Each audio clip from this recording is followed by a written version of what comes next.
Olá, bem-vindo, bem-vinda! Você está no Eureka na TV, você sabe, sempre conosco, né? Agora no horário das 6h30 e você já emenda com o Eureka no rádio também, ali por 10 para 7 horas, você já tem ali o Eureka no rádio e já temos um papo legal sobre educação, tanto num programa quanto no outro, né? Sempre voltados à cultura, a conhecimento geral, os mais variados temas para você que gosta de cultura e também para você que está se preparando para a prova do Enem, para os diferentes vestibulares aqui conosco.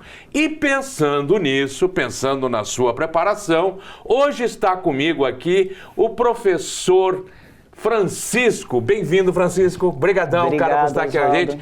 Professor de arte. E arte está bastante presente nas provas do Enem, né? Imagens e arte de maneira especial, questões importantes. E agora vamos conversar um pouquinho sobre um tema bem importante. Você aí que está se preparando, já pegue o seu caderno, faça algumas anotações, porque sairão algumas coisas bem legais aqui, hein? Nós vamos conversar sobre arte moderna. Moderna. Francisco, o que vamos falar sobre arte moderna? Primeiro muito Sentiu obrigado. o tom? O que vamos conversar sobre arte moderna? Ele me colocou contra a parede, né? Uma coisa assim. Vamos lá. Oswaldo, vamos aproveitar, né, que eu estou aqui na presença de um professor de história para a gente se localizar historicamente, né? Quando as pessoas entendem a arte moderna, vou virar para cá para olhar bem nos olhos de vocês. Pessoal, a arte moderna sempre tem que entender uma coisa. Nós estamos falando de um período entre guerras. Exato. Um período de muitas perdas para a humanidade, ao mesmo tempo que houve ganho, incentivado por todo esse alvoroço que foi, né, aquele momento, né? Eu sempre brinco quando eu falo para os alunos, assim, brinco com bastante aspas nesse brincar, é você pensar que você está num momento em que você não sabe se vai viver no dia seguinte. Sim. É uma coisa puxada. E, além de tudo, nós temos inovações tecnológicas que vieram no período da arte moderna, que mudaram muita coisa, né? Oswaldo, você chega a ter, provavelmente sim, porque se eu tenho na minha família, Oswaldo, deve ter também... Câmera, eu não sei o que ele está querendo dizer com isso. Eu acho que ele está querendo falar alguma coisa, porque ele vem com essa brincadeirinha, eu já estou começando, eu estou começando a ficar cismado. Ele sentiu no ar. Eu estou começando a ficar cismado. Mas... Volta e meia, quando ele tem que falar, ele volta... Mas veja bem, ele já vai falar em questão de idade. Ele esquece que dos professores do Eureka, eu sou, desculpe, o mais jovem. Eu sou o mais jovem dos professores do Eureka. Apesar de que a barba tem... Mas vamos lá, Oswaldo. Tá, eu vou ter que ouvir mesmo, Você, né? tem retratos... Já vou marcar a briga com você para um horário aqui. Agenda. Porque eu vou agendar já o nosso quebra... Quinta-feira à tarde para mim. Quinta-feira à tarde. Não, mas quinta-feira à tarde não fica bom para mim. Não tá? É bom, a gente marca uma outra hora, tá? Beleza, a gente já emenda com o happy hour. Então vamos lá. Mas vai, fala. Você tem fotos de pinturas, assim, pinturas que são, que substituem fotografias de avós que eram pintadas, que até dava-se a foto para o pintor e o pintor fazia aquela reprodução com tinta. Você deve ter, né? Exatamente. Eu tenho dos meus avós. Isso era bastante comum, né? Isso era bastante comum. Sim. Eu tenho até, é interessante você puxar isso, né? E vou ter que falar. Meu pai fez isso com uma imagem da minha mãe. Ele pegou uma imagem, várias fotos da minha mãe, assim, e um pintor fez essa reprodução em vários ângulos dela, que ela está naquelas fotos. Olha que interessante. Né? Ficou muito bonito. Né? Ficou uma coisa assim interessante, porque ele colocou vários... O artista colocou vários ângulos do rosto dela. Ficou, claro, do que ele foi buscando das fotos, sim, né? Porque foram fotos ele fez um variadas. compilado, assim. Exato, tipo um book, né? Assim, ficou extremamente bonito. Mas para pensar o que isso te comunica. Nós estamos falando de um período em que o artista, claro que nós já estávamos no contemporâneo quando essas fotos foram feitas, mas antes mesmo, se tu parar para pensar na arte acadêmica, o artista ainda era a câmera fotográfica. Sim. Né? Ele ainda era o responsável por fazer o seu retrato. Quando era com o modelo ali ao vivo, ele tinha que pintar o seu retrato. Ali, se você me corrija se eu estiver errado, Oswaldo, a gente tem a Primeira Guerra Mundial, a gente sabe que a fotografia se popularizou né? E se aperfeiçoou muito por questões bélicas. Sim. Né? Até por questões de fotografar territórios. Tanto que a gente costuma dizer que a Primeira Guerra Mundial foi a guerra que acabou com o romantismo da guerra. Em que sentido? Porque até então, o que as pessoas ouviam falar da guerra? Daquilo que os combatentes traziam, né? Então eles falavam o quê? Dos horrores? Claro que não. Eles falavam dos grandes feitos, das grandes amizades, dos grandes atos de coragem, das grandes aventuras, né? Eles não enfocavam os horrores da guerra. Sim. Mas esta vai ser a primeira guerra que os correspondentes de guerra, os repórteres, irão para a guerra. E aí eles vão fotografar. E eles vão fazer reportagens a respeito. E aí os horrores da guerra saltam aos olhos das pessoas. Pela primeira vez de forma mundial. E né? dois conceitos muito fortes são trazidos à frente com isso. Primeiro, o artista antes, que era responsável por registrar, ele percebe que ele simplesmente não precisa mais. Aí tem gente que acha que o artista ficou desempregado. Né? Ele antes era a câmera fotográfica, não suplantou, né? Tem esse Sim, exato, suplantou. Suplantou o artista. Não suplantou. Libertou, na verdade, o artista, né? Libertou, o verbo é esse. Ele virou e falou, cara, dá licença que eu vou lá pirar, né? E daí é aí que vem o que nós chamamos de vanguardas europeias, que são nada mais, nada menos do que a arte moderna. As vanguardas europeias foram os segmentos artísticos, né? Os movimentos que trouxeram as características modernas. Porque imagina, né? O que uma guerra traz de sensações, de emoções, as mais terríveis, as mais humanas também, né? E tudo isso no artista quer transpassar para alguma coisa, né? Para aquilo que é para aquela forma de arte que ele se traduz. Ela né? vai se imprimir de alguma forma, né, Oswaldo? Ela Sim. vai aparecer.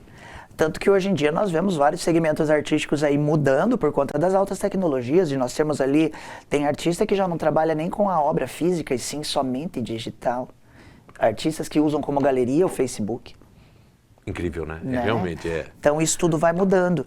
Mas quando eu falo de arte moderna, eu sempre tento deixar claro para o aluno, a gente começa com ela na Primeira Guerra Mundial e ela só vai acabar na Segunda. Então ela está num período entre guerras. Mas quais eram essas vanguardas? Gente, tem 6 principais, né? Expressionismo, cubismo, fauvismo, dadaísmo, surrealismo e futurismo. As 6 principais vanguardas europeias estão aqui.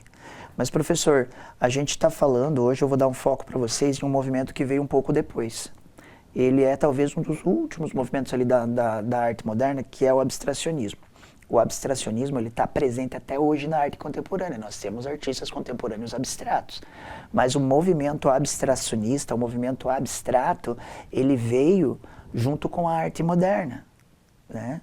Aí eu te pergunto, Oswaldo, a arte abstrata, ela tem uma tendência a encher uma galeria de pessoas? Ou você acha que as pessoas olhando manchas e formas geométricas têm uma tendência a se afastar? Olha, eu acredito que, num certo ponto, até atrai. Ela atrai, só que ela tem uma questão muito forte trazida que muitas pessoas já falaram Apesar isso. das pessoas dizerem que não entendem, né? Exato. Eu não sei do que... Tem alguma coisa aqui, a maioria das pessoas dizem... Não, ou melhor, não é nem isso que eles dizem. Muitas vezes as pessoas perguntam, o que eu tenho que enxergar aqui? Exato. O que eu Ela tenho atrai, que enxergar mas aqui? o que você falou faz total sentido, porque ela atrai em um primeiro momento. Se a pessoa tem que conviver com a arte abstrata, ela começa a se injuriar, porque ela está procurando o figurativo no abstrato o tempo todo. O que eu tenho que ver aqui? O que eu tenho que ver aqui? Ai, será que aqueles quadrados ali formam uma... Eles não têm que formar nada. Ele é abstrato. E por que veio o abstrato? Se parar para pensar. A gente tem que entender que a língua portuguesa se apropriou do termo abstrato, né? Substantivo abstrato. O que é um substantivo abstrato? Fome. Exato. E como é que pinta fome? Qual que é a cor da fome?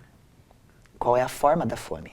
É o abstrato. É literalmente abstrato, né? né? Literalmente o abstrato. O que eu represento como fome? Exato.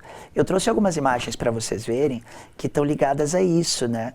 Nós temos a pintura mais famosa, pintada do abstracionismo, que é a do Mondrian, que são os quadrados vermelhos, amarelos e azuis. Esses quadrados, eles vêm da imagem de uma árvore. Só que muita gente, quando eu falo isso para os alunos, eles tendem a ficar assim, cadê a árvore? apavorados, achando que, sei lá, eu tomei alguma coisa e fui dar aula, né? Olha lá, ele tá no vídeo para vocês. Se você ver, a árvore, ela dá a sequência certinha. Se você pegar a primeira árvore, gente, a primeira da superior esquerda, e a penúltima obra, que é o abstrato do Mondrian, o abstrato mais famoso, tem a sequência do branco mais famoso. Que seria a terceira de baixo ali. A terceira de baixo, exato. Da esquerda para a direita, a terceira de baixo. Tudo que está contido na primeira, está contido na última. Só estão organizadas de formas diferentes. Acompanha comigo. É muito louco, né? É muito louco, mas se você ver lá, ó, vermelho na primeira, vermelho na penúltima. Amarelo na primeira, amarelo na penúltima. Azul na primeira, azul na penúltima. Branco e preto na primeira, branco e preto na penúltima. Linhas na primeira, linhas na penúltima. Tá tudo ali. Ele só sintetizou. Ele só buscou tirar o máximo possível de sentimento daquela obra para racionalizar ela em formas geométricas. E dali veio o abstrato geométrico. Se tu parar para pensar então, Oswaldo, o abstrato ele não é uma coisa que vem de qualquer coisa. Né? Ele tem que vir... Sim, ele tem uma origem, né? Ele tem uma origem, exato. Só que agora, eu olhar para aqueles quadrados ali, sem um estudo prévio... É o que eu ia comentar. Tem uma origem, mas através dele eu não chego na origem. Ele não fala por si só. E é isso que esvaziou as galerias da década de 50. Fora que década de 50, Oswaldo, vamos lá. Quanta concorrência que tinha para nós, hein? Meu Deus A gente tem Elvis Presley, a gente tem o cinema já, né? A gente tem a televisão. Tem a televisão. Aqui no Brasil, por exemplo, a televisão chegou na década de 50. Isso quer dizer que lá fora já existia de antes. Sim. Né? Porque aqui chega na década de 50. Então já existia ali de 40 a 40 e poucos, por exemplo, nos Estados Unidos já existia. Sim. Né? Oswaldo, então assim, o artista plástico que antes era uma grande atração, ele vai lá e dá um tiro no pé dele, se tu for ver. Porque chegar para o abstrato com toda a concorrência que ele tinha, não ajudou nem um pouco. Gente, eu sou um dos maiores apreciadores de arte abstrata que vocês vão ver na vida de vocês. Mas eu não posso ser hipócrita. Ao ponto de olhar e falar assim, meu Deus do céu, como eu me emocionei com aquelas 5, 6 manchas que eu vi ali. Emocionei não.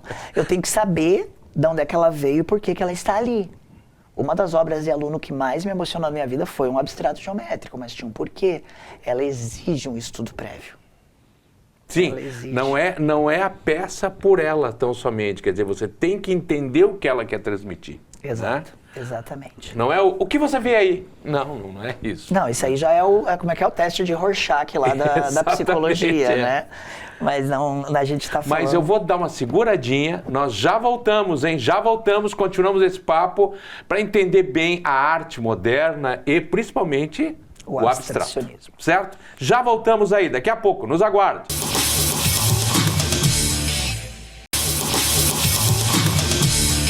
Estamos de volta, viu? Rapidinho. Foi lá e voltou, rapidinho. Tomou uma aguinha e tem sempre, você sabe, aquele xixizinho sagrado. Pipizinho, né? amigo. Aquele pipizinho sagrado é fundamental, né? Às vezes a gente tá inquieto, não sabe por quê, principalmente criança, né? Às vezes a criança tá inquieta no sofá, ela não, vai dar uma chegadinha lá e faz o pipizinho. Isso. Que já alivia, né? Porque ela tá tão agitada com o brinquedo que às vezes não se dá nem conta percebe. Da vontade, que nem percebe. Oswaldo, não é só criança, né? A gente também no dia a dia às vezes adulto esquece. Também, banheiro, né? Adulto também esquece. Adulto também, né? Às vezes esquece.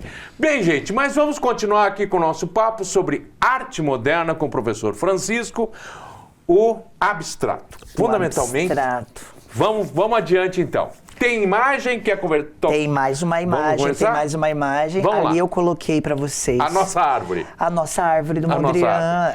Aquele que chegou agora não entendeu lufas para a nossa árvore. Aquele tá falando que árvore tem aí. Volta um pouquinho, volta para a imagem anterior. Para a imagem anterior. Ali mostra a árvore está lá em cima.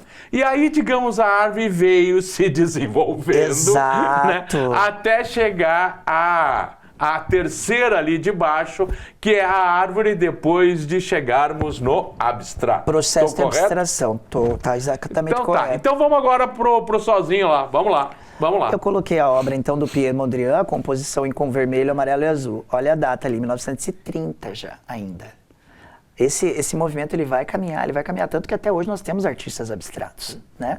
O abstracionismo hoje em dia ele já é visto quase como uma técnica e não só como conceito, né? A técnica do abstrato. Se seguir em frente, vocês vão ver que eu tenho formas mais orgânicas, que eu trouxe... o maravilhoso do Kandinsky, né? 1923, um dos precursores também do abstracionismo. O trabalho dele também envolvia as formas geométricas, mas mais ligado às linhas. E o Kandinsky, ele tem uma brincadeira que você até consegue ver certas imagens de vez em quando. Apesar de que abstrato é abstrato, figurativo é figurativo, a gente sabe. Mas ele cria umas composições que te levam a ficar procurando. Quer dizer, ele faz algo. O cara começar a ficar pensando, eu acho que eu tô entendendo. Isso. Eu acho que eu vi ali um olho. Eu acho que eu tô entendendo. Ele cria, e fora que ele trabalha com grandes formatos, olha lá, 1,40. São imagens grandes, né? Na sequência também eu trouxe um abstrato lírico, do Georges Mathieu, que é um trabalho mais, lembra uma escrita, né? E, professor, olhando para essa... Esse é bonito, esse é muito bonito. Ele, para mim, ele trabalha com espinho. É o mais bonito. Eu concordo com você, tirando o Kandinsky, que eu tenho um grande apreço. Mas, gente, se você parar para pensar, logo depois tem muitas pessoas que confundem com o expressionismo alemão abstrato do Pollock. O Jackson Pollock, que trabalhava com os respingos. O Mathieu também tem respingo aí. Só que a proposta do automatismo psíquico era fazer o movimento se assimilar, parecer com a sinapse cerebral. Então ele parava de raciocinar e deixava o braço agir de uma maneira automática, automatismo psíquico. Ele começa a falar como se fossem as sinapses. Eu vou comentar cerebrais. Uma coisa que não tem nada a ver, forte, né? Mas ele quase que, entre aspas, psicografava, né? Ele psicopintava. Psicopintava, né? Psicopintava. E tem 2 filmes que eu acho muito interessante para vocês verem. Pode sugerir filme? Em 1954, né? 1954, ele já é mais próximo. Mas claro. Pode sugerir filme? Lógico. Os Intocáveis, que é a história daquele homem que vai cuidar de um senhor que está tetraplégico. Que é a muito versão francesa desse filme é lindo. Sensacional. E mostra um momento em que ele começa a pintar um abstrato bem a esmo, assim, nem ele sabe o que ele está fazendo. E o homem abastado, né, vai lá e vende a obra dele por muito dinheiro, que mostra muito esse questionamento, né, do isso é arte, né, qualquer abstrato é arte. E também tem um filme de ficção chamado Ex Machina, que é sobre um ciborgue.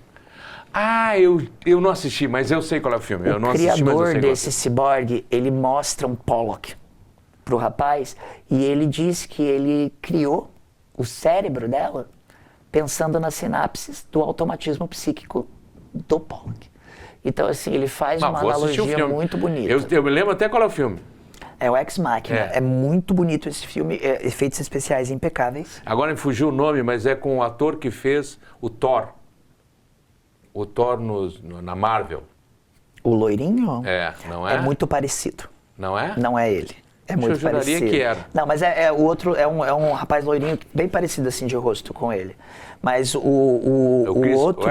Como é que é o nome dele? Chris qualquer coisa, não estou lembrando agora. O rapaz que é o criador da máquina, ele participou das franquias do Star Wars. Ele fez uns filmes mais Mas vou assistir. Agora fiquei curioso. É um ótimo filme. Mas agora, se tu parar para pensar, Oswaldo, passou-se tanto tempo, vocês viram ali, década de 30 até a década de 50 ali, né? Quando que isso acaba? Quando que termina a Segunda Guerra Mundial, Oswaldo? 1945. 1945. Então a gente está vendo ali já um pós-guerra, né? Exatamente. O Mathieu já tá no que nós podemos tratar como fronteiriço, né? Entre moderno e contemporâneo. Como que caminha para o contemporâneo? A arte, ela é lógico, né? Eu vou fazer um comentário lógico, mas a arte, ela não caminha dentro, assim, dos mesmos períodos, exatamente dentro dos mesmos períodos que a história, né? Não. Porque, digamos assim, a arte, ela reflete muitas vezes o momento histórico. Sim. Né? Então, aquele momento histórico, para nós historiadores, ele já está no momento seguinte, né? Digamos, seria o pós-guerra para nós, né? Mas a arte ainda vem sofrendo as influências que a permearam, até que ela também entre em novos processos. Quer dizer, a história chega primeiro, desenlaça os processos mecânicos que virão, né? O processo histórico em si, e a partir daí a arte vem vindo junto, né? Exato. E é quando um publicitário chamado Andy Warhol, percebe que por que a gente está perdendo tanto para televisão, tanto para música? Por que ao invés da gente brigar com isso, A gente não busca isso? a gente não busca isso? E é aí que esse artista começa a usar ícones das grandes massas para criar as imagens dele. Nisso nós já estamos falando de arte contemporânea. Veja como o contexto muda totalmente, né? Ele passa a ver o que está acontecendo novamente diante de tudo aquilo que aconteceu, né? Diante de tudo aquilo que sucedeu, né? E se adapta, né? Porque a pop art, que é o movimento que vem logo na sequência, anterior à indústria cultural, né? A pop art, ela nada mais, nada menos foi do que o quê? Uma sacada de marketing, Oswaldo. Do cara olhar e falar assim, eu posso usar aquilo que está ali na tela a meu favor. Sabe, Maomé não vai à montanha, então a montanha vai até Maomé. Ele pegou a montanha e trouxe. Como assim, Francisco? Se vocês verem as imagens que eu coloquei, seria o tema 2, que é da pop art, vocês vão ver que nós temos ícones das grandes massas que não são só pessoas famosas. Como, por exemplo, apareceu lindamente aí a sopa Campbell. Você sabe quanto custa uma sopa dessa nos Estados Unidos, né? 47 centavos de dólar. Posso estar errando aí, gente, por conta de tempo que eu não pesquiso o preço. Aqui no Brasil ela sai uns R$14,50. Nunca mudou-se 1 milímetro da diagramação desse rótulo. Se você for hoje no mercado, alguns de mercados aqui em Curitiba, encontra igual. Por quê? Porque ele pegou a fama dessa sopa que era baratinha e estava na cozinha de todo mundo, transformou numa serigrafia e colocou na parede. Por isso que nós chamamos pop art, arte popular, né? Que trazia para as pessoas aquilo que elas queriam ver. Que traz os elementos que estão ali no cotidiano das pessoas, né? E que as pessoas muitas vezes não olham como arte. Não, muitas vezes não olham. Não olham. Né? Não olham. Até às vezes podem dizer, olha, pô, que embalagem bonita, ou né, que logotipo bonito, sei lá, mas não entende aquilo ali como arte. E se tu parar para pensar, Oswaldo, ali na imagem da sopa Campbell está dizendo a técnica, né? Serigrafia. A serigrafia é uma técnica de reprodução de imagem que estampa a roupa, né? Por exemplo, a minha camisa aqui é serigrafada. Ela sai mais barata. Se tu parar para pensar, ele tem uma matriz que ele pode reproduzir essa sopa aí centenas de vezes. Sim, sim. E são centenas de originais.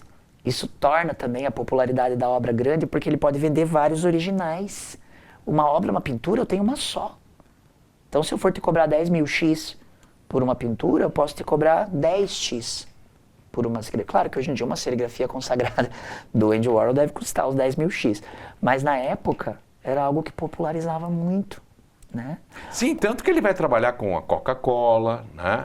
Vai trabalhar com a Marilyn Monroe, não vai também? Nós temos as imagens também, acho que as próximas imagens, tem a Coca-Cola. E outra que não mudou muita coisa do rótulo, né? Não. A Coca-Cola, a gente Aliás, sabe. esse formato de Coca, eles trouxeram de volta, né? Trouxeram. Que nós chamávamos, pelo menos no Rio Grande, eu sou do Rio Grande, nós chamávamos de caçula. A caçulinha. A caçulinha, né? Caçulinha, a Coca caçulinha. A Coca caçulinha, né? E na garrafinha de vidro que fica mais saborosa. E tem ainda mais pra frente, acho que agora daí a imagem da Marilyn. As 20 Marilyns, né? Essas Marilyns são... Ele fez uso da imagem dela a favor dele, né? Então, professor Francisco, qual que é a diferença da pop art que a gente está falando, do movimento contemporâneo, para arte moderna? A inovação nas técnicas, é claro, apesar de que a arte moderna inovou muito nas técnicas também, mas o contexto histórico no qual ela está inserida, de adaptação, né? Ela está ligada a essa questão da adaptação, de você se colocar no seu momento de uma maneira mais contundente, digamos assim, né? E não brigando contra, indo de contra, enfim. Ele trouxe uma imagem daquilo que o público queria ver. Isso deu abertura para coisas ruins? Deu. Ah, sim. Claro que deu, porque se parar pra pensar, a indústria cultural é o quê? Sim. Gente, eu canto um sertanejo universitário para vocês inteirinho aqui agora, ó. Nunca ouvi na vida. Nunca ouvi na vida. Exatamente. A coisa se torna popular, se torna presente em todos os lugares e você necessariamente não precisa gostar, mas está sabendo. Você está consumindo. Porque você está consumindo, né? Você está no meio daquilo ali e tudo aquilo bombardeando você diariamente, mesmo que você não goste. E aí pode ser o que for. Nós usamos só um exemplo, você usou um exemplo sertanejo, mas seja o que for que você não gosta. Mas aquilo te bombardeia tanto que no final das contas, mesmo você não gostando, Você sabe. Você conhece. E nada contra o sertanejo, não tem nada a ver com isso, mas o que eu quero dizer assim, eu como não consumidor do gênero musical, eu sei muita música. Por quê? Porque ela já está presa, ela é feita para tal. A própria indústria cultural, ela vem depois porque ela percebe o quê? Se o Andy Warhol não fez o que ele queria, e sim o que o público queria, ele botou a temática do outro lado, por que que nós não podemos fazer isso em grande escala? Exato. Para ter fins financeiros. Exato. Um exemplo bem característico que eu uso, inclusive, com os alunos em sala. Você pode nunca ter visto uma animação do Superman. Você pode nunca ter lido uma história em quadrinhos do Superman. Você pode nunca ter visto um filme do Superman. Mas se eu falar Superman, Você a imagem sabe quem é. forma-se na sua cabeça na hora. Né? Isso é indústria cultural. Isso é indústria cultural. Isso é indústria. Mas veja que caminhada legal que a gente fez. A gente começou lá no moderno, passou por 2 guerras, para chegar no que nós temos hoje na contemporaneidade. A indústria cultural ainda está aí, gente. É hipocrisia a gente dizer que não. Claro que está. Ela está acontecendo. E está acontecendo diariamente em torno da gente. Diariamente. Mas foi muito bom, espero que você tenha gostado. E o professor Francisco já vai prometer que vai voltar aqui para nós conversarmos mais uma vez. Sempre que eu for Obrigado convidado. pela sua companhia. Estaremos sempre juntos. Brigadão, meu amigão. Obrigado, Volte. Osvaldo. E até o próximo programa. Tchau, tchau. Tchau.